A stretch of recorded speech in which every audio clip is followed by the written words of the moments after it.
আসসালামু আলাইকুম বন্ধুরা, আজকে তোমাদের জন্য মোমো রেসিপি নিয়ে এলাম।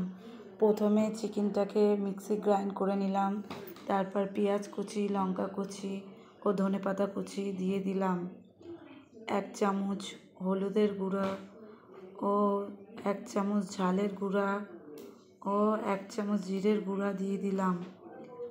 দেওয়ার পরে পরিমাণ মতো নুন দিয়ে দিলাম। দেওয়ার পরে অল্প একটু আদা রসুনের পেস্ট দিয়ে দিলাম। দেওয়ার পরে ভালো করে মাখিয়ে নিলাম। মাখাবার পরে অল্প রিফাইন তেল দিয়ে দিলাম, দিয়ে আবার মাখিয়ে নিলাম।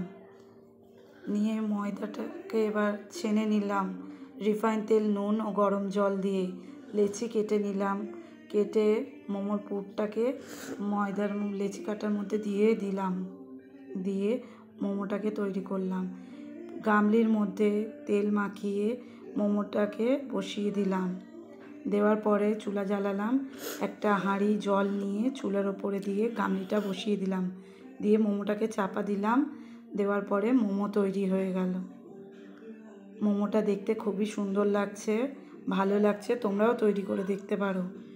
টমেটো সস বানিয়েছি, পরের ভিডিওতে তোমরা দেখে নিও।